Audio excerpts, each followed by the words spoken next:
I've got some explaining to do.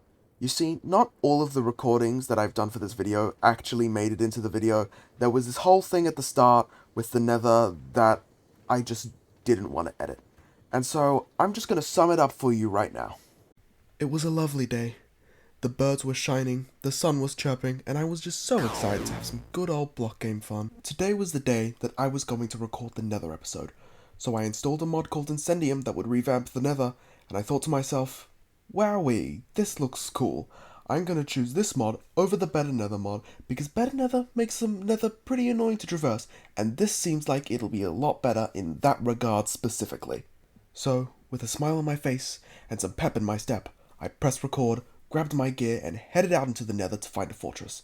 The world loaded in, and I stepped out of the portal into a vast volcanic wasteland with ancient trees that had been petrified into basalt. I looked out onto the landscape and thought, wow, this netherworld gen is so cool. I made the right choice down, what is that? It was this thing called a straddler from the Alex's Mobs mod. And for some reason, something about this biome caused these guys to spawn in droves. There were like a million of them, and they were all throwing their gross, ugly children at me, and I did not care for it. I made a break for it. I tried to get into a new biome, any biome, and then I saw it. A crimson forest, the answer to my prayers. I was so relieved to see a familiar biome, but the moment I got there, I was ganged up on by a bunch of huge mosquitoes.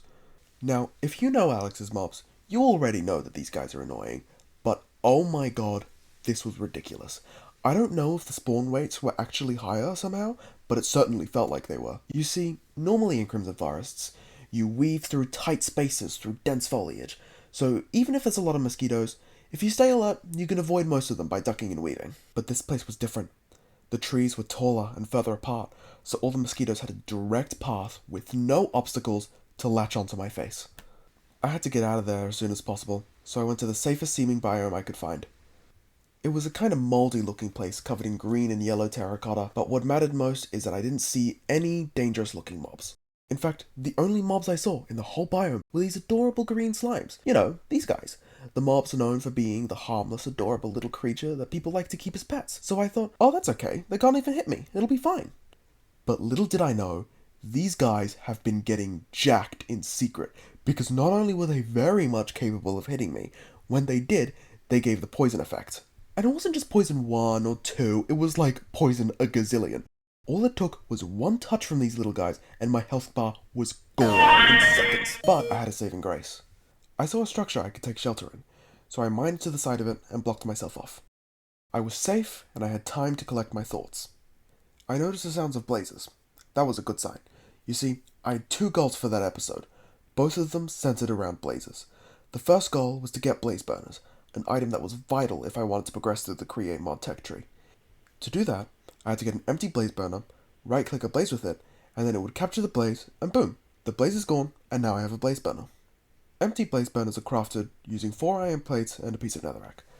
I had already brought a stack of iron plates, so I started collecting netherrack, and while I was collecting it, I noticed the sound of lasers, which was very concerning. I figured that these blazes might also be buffed in some weird way like those slimes were, and that's why they make those noises. So I crafted up all 16 empty blaze burners so that if I noticed a blaze, all I needed to do was right click on it, and even if it did have some wacky superpower, it wouldn't be a problem because I'd capture it before it could do any damage. And the plan worked great. I mean, I could tell the blazes had some sort of weird buff because of the weird blue particles around them, but it didn't matter. If I just got them in the cage fast enough, they couldn't do anything. But getting blaze burners was only one half of the equation. I still had another goal to complete. The second goal was to find a blaze spawner and steal it for myself, so I wouldn't have to deal with going to the nether for blazes any longer. You see, Create has this funky little feature called a cart assembler that allows you to attach blocks to a minecart to make some, cool little contraptions. But you could also attach spawners to them. The plan was to attach the blaze spawner to a minecart, so I could wheel it all the way back home and have a blaze spawner in the overworld. But I need to find one first. And eventually, I found a big room full of blazes, and it had lots of spawners in it. But the problem with that was that the room was just too big. I couldn't reach all of the blazes fast enough with my blaze burners to capture them before I found out what sort of superpower they have. So I dug a tunnel to right where the spawner was. Unfortunately, the spawners were suspended off the ground, so I had to surface if I wanted to reach them. I peeked out of my hole just briefly to take a closer look at the spawner, and I realized it wasn't even a blaze spawner. It was a magma cube spawner, which was bizarre because there were no magma cubes around, only blazes. The time it took me to process this kept me distracted for just long enough for one of the blazes to laser my face off and kill me. Not fun. I was heading back to the nether to get my stuff back, but then I hesitated. Did I really want to have to deal with everything I had to deal with there? The stuff I mentioned wasn't even all of it. I mean, that place was a nightmare. I decided to remove Incendium and reset the nether dimension to the way it was always meant to be, and I would try again. I left all my old stuff in the old nether, but that was fine. I saw it as payment for cheating and resetting the nether. I loaded into the new nether with a fresh set of equipment, and I was so relieved to be back in the normal, mostly vanilla nether. I found a fortress really close to the portal too, so I dug a tunnel for the rail and made some minor fortifications to protect myself in the fortress. Things were finally looking up. I died. And then I died again. And again, point is, I died a whole bunch, and I lost a bunch of stuff. All that gear, all those blaze burners, and all those rails depleted most of my iron, and some of my diamonds too.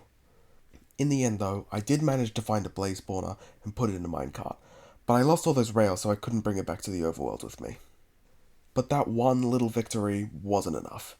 I was miserable the whole time. I was just having an awful time. I didn't even want to look at that footage again, let alone edit it into a video. So I just didn't. I decided to do this instead because drawing a recap is more fun than putting myself through that. Fight isn't over. I am going to get that blaze spawner, and I am going to bring it back here. So I've replenished some resources, and I'm going to craft some more rails. We're going to wheel that minecart all the way to the overworld. I don't care how long it takes. Currently, the blaze burner is just kind of sitting in the middle of the nether fortress, which is going to be really annoying to get, but I've got these rails, and then I can set up the rails and push it. What the fuck are you? So I need to get these rails and then build a path for it to get back. The spawner's right over there. See that little structure thing? That's where the spawner was. Right now it's in a minecart, so I'm just going to start placing some rails to prepare to bring it home. Alright, there it is. That's the minecart with the spawner in it. You see that? It's not working right now because it's on a minecart, but once I get that placed down as a block, it'll act like a spawner again. There we go. I can start pushing it back. Alright, so we've got the track headed all the way to the portal. I'm actually going to grab a furnace minecart so that I can push it through those rails because there's a lot of incline in that tunnel. Alright, got the furnace minecart in, and off it goes. Alright, it did not go through the portal, it would seem. Interesting. Very interesting. Alright, it looks like I can't push this guy through the portal. Normally you can pick up minecart contraptions entirely, but I can't do that when it has a spawner on it. And so there is a way to bring it to the overworld, but it's a little bit higher up on the tech tree. And so that's gonna have to wait for another episode. But having it here is right outside the portal. I'm happy with this. I can access this whenever I want. The reason we want ready access to blaze spawners is not just so that we can farm blaze rods, but also because to access the next stage of the create mod tech tree, we need something called a blaze burner. This is an empty blaze burner. You make it using 4 iron sheets and a piece of netherrack. What I need to do is hop into the nether and place down a cart assembler here. The cart assembler is essentially what's responsible for deciding whether the minecart is attached to the contraption or not. When it's powered, it is. When it's unpowered, it places the spawner down as a block and allows it to act as a normal spawner. What I'm going to do is just briefly let this be a block, right click it with the empty blaze burner, and then I'll have a full blaze burner, and then I'll turn it back into a contraption. Just like that. So now it didn't have any time to spawn blazes, and I've got a blaze burner right here. I'm going to place him down, and as you can see, he doesn't exactly look like he does when he's in my hand. That's because he's unpowered. What I need to do to power this fella is just right click him with something that is an acceptable furnace fuel, like this wooden planks, and then he'll power for the same— oh my god. He'll be powered for the same amount of time that it takes for the spruce wood to burn in a furnace. Oh, right on time. certain things in the create mod need a source of heat stronger than just putting a campfire underneath it or something. And that's where this little guy comes in. In order to progress in the create mod, we need a material called brass. Now to make brass, I need to pop in some copper, some zinc, and then I need to power this guy, and then it'll start mixing into brass. Also, I've installed Curio's API so I can wear my engineer's goggles underneath my helmet. I'm actually going to toggle the visibility on that because it does look a bit silly having goggles over my glasses. Alright, so now that we've got brass, what do we want to do with it? I think the first thing I'm going to do is try and craft a brass funnel. See, normal funnels in Create allow you to bring objects in and out of containers. But brass funnels allow you to filter for specific objects that you want to bring in and out of containers. We actually already have a brass funnel from that building we raided in episode 1, but it's not really enough for our purposes unless we want to get a bit janky with it. What we're going to do first is we're going to craft some rose quartz just like this.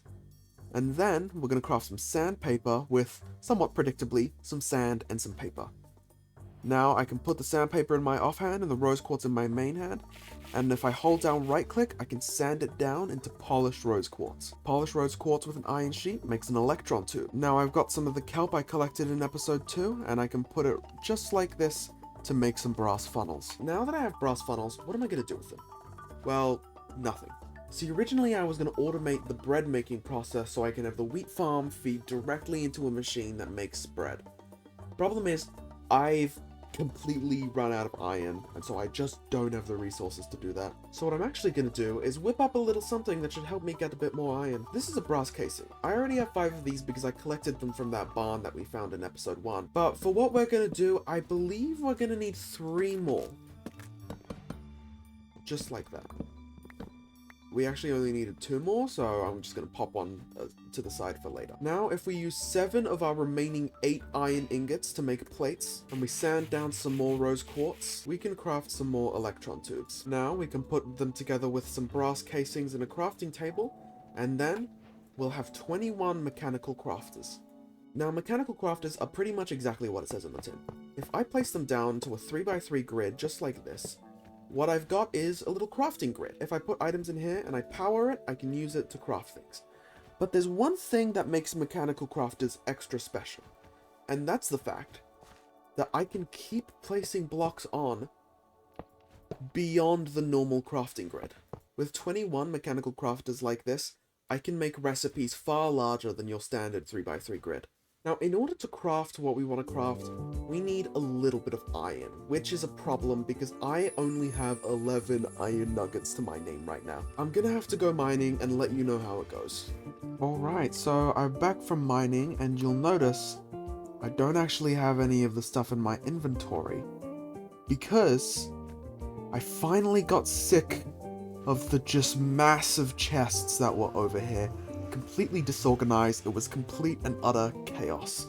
And so I've moved it into here, and I've got it somewhat organized into a whole bunch of chests here and here. As you can see here, we finally got a little bit of iron. It's not a crazy amount, but it should be enough for now. Now, why did I need more iron right away? It was because I'm actually going to make some more andesite alloy. But the thing is, I'm not just going to craft it up like this anymore, because 2 nuggets and 2 andesite blocks, that's quite expensive, and there's a cheaper way to do it. You see, I can toss 1 iron nugget and 1 andesite. Well, I mean, those are entire stacks. But as you can see here, it makes each andesite alloy for only 1 nugget and 1 andesite if you do it in the mixer. So that's half the price of just crafting it normally. It is, unfortunately, far slower. So what we're going to do with this andesite alloy is just pop it around the edges of the crafter like this, and then I'm gonna have stone in the center and jungle planks all around. But as you can see, nothing's happening. That's because there's no power. So we're gonna head to the house, and hopefully we should be able to power this with just a water wheel. I'm fairly certain all I need to do is pop a cogwheel here, dig out a little space for the water wheel right here, and then bam! It's going, I think.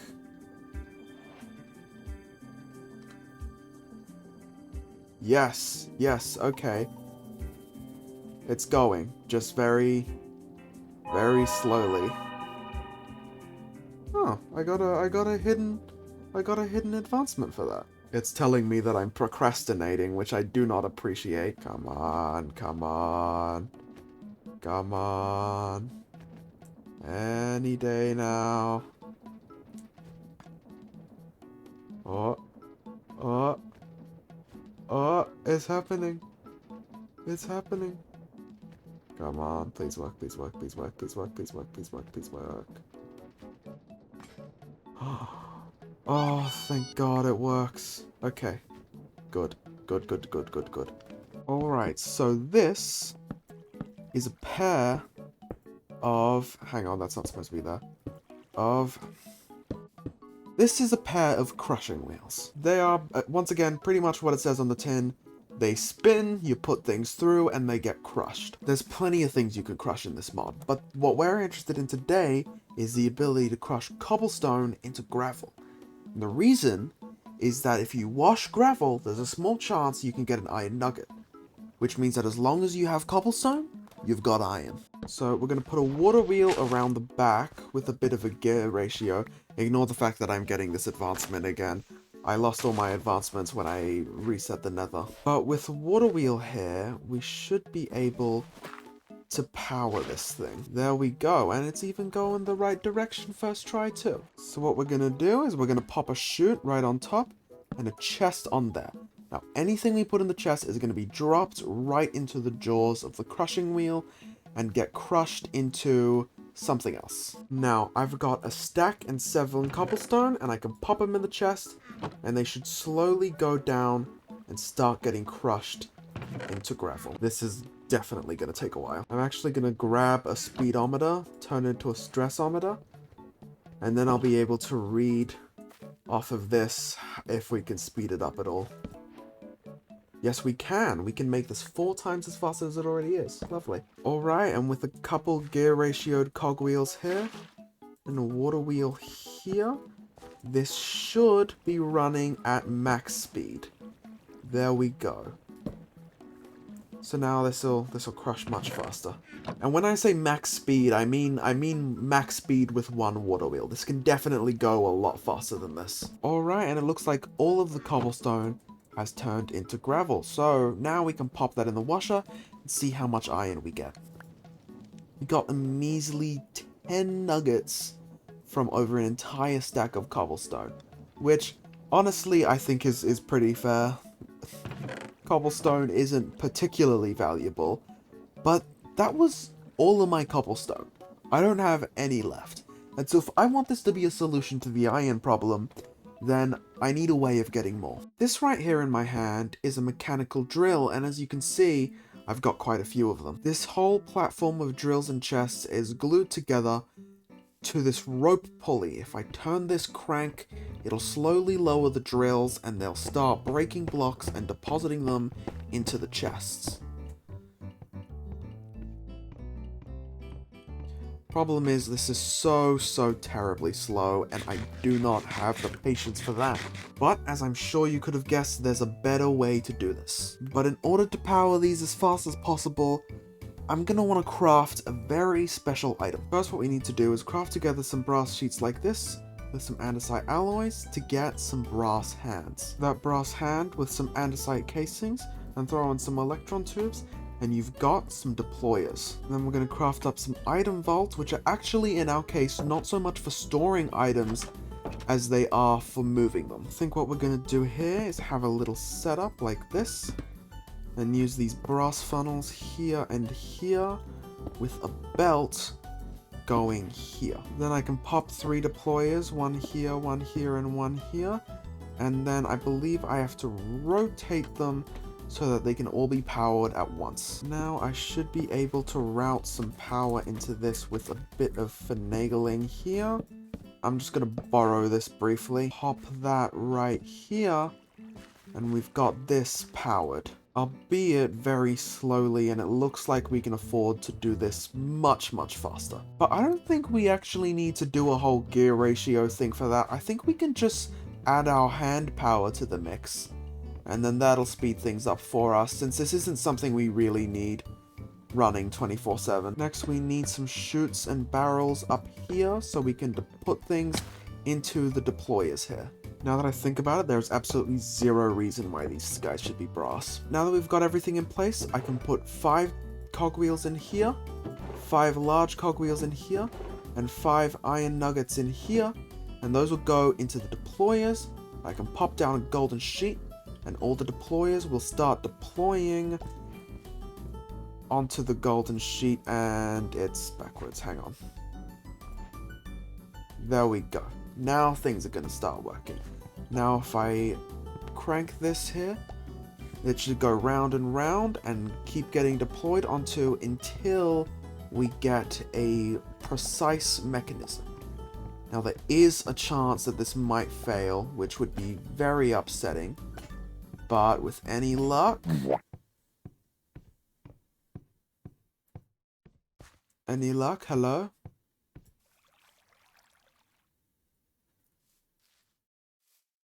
Where'd it go? Is it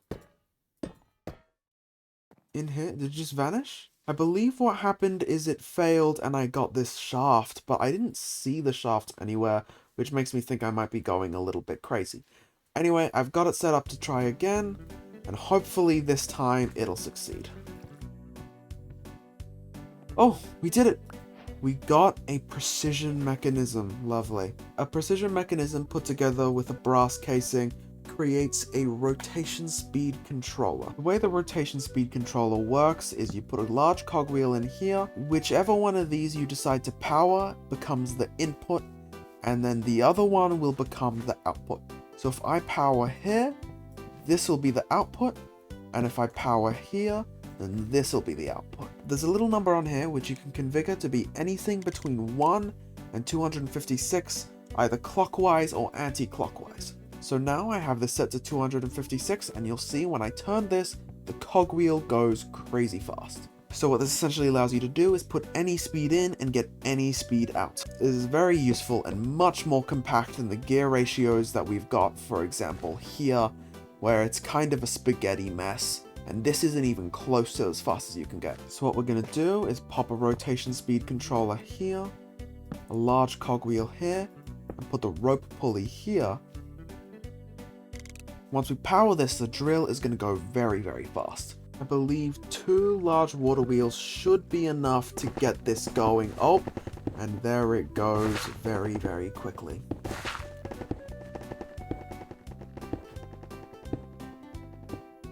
And now all we need to do is wait for this to reach the bottom. Alright, and it's looking like it's hit the bottom. It's currently covered in lava, but that shouldn't stop me from bringing it back up.